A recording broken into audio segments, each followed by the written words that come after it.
మీరెప్పుడైనా ఈ చెట్టు కాడలతో పచ్చడి తిన్నారా? ఇది నల్లేరు చెట్టు కాడలతో మా అమ్మగారు ఫస్ట్ టైం చేశారు. తింటే సూపర్ ఉంటుంది. బోన్స్‌కి మంచి స్ట్రెంత్ ఇస్తుంది. ఈ నల్లేరు మా పెరట్లో పెరిగిన చెట్టు. ఎలా చేసుకోవాలనేది ప్రాసెస్ చెప్తాను. వీడియో ఎండ్ వరకు చూడండి. ఎక్కడ స్కిప్ చేయకుండా. Welcome to blossom butterfly by Deepu.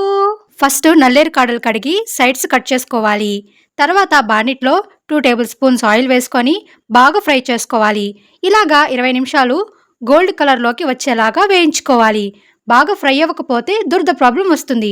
ఈ విషయంలో కొంచెం జాగ్రత్తగా ఉండాలి. ఇప్పుడు బాండిట్లో 4 స్పూన్లు మినప్పప్పు, 3 స్పూన్లు ధనియాలు, 2 స్పూన్లు జీలకర్ర, 1 స్పూన్ మిరియాలు, 10 పచ్చిమిర్చి, 1 ఎర్రగడ్డ, 5 టొమాటోలు, నిమ్మకాయ సైజ్ అంత చింతపండు. ఇప్పుడు పక్కన పెట్టుకున్న నల్లేరు కాడలు కూడా వేసుకొని ఇంకో 5 నుంచి 10 నిమిషాలు వేయించుకోవాలి. బాగా చల్లారిన తర్వాత రోట్లో వేసుకొని తగినంత ఉప్పు, ఎర్రగడ్డ వేసుకొని దంచుకోవాలి.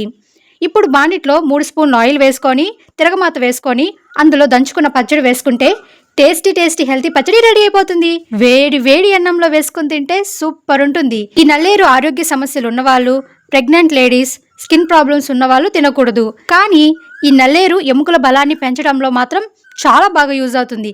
ఇలాంటి రెసిపీస్ కోసం లైక్ చేసి మన యూట్యూబ్ ఛానల్ని సబ్స్క్రైబ్ చేసుకోండి. మీరు కూడా ట్రై చేయండి. నెక్స్ట్ ఏ రెసిపీ ట్రై చేద్దాం అనేది కూడా కామెంట్ చేయండి. Thanks for watching.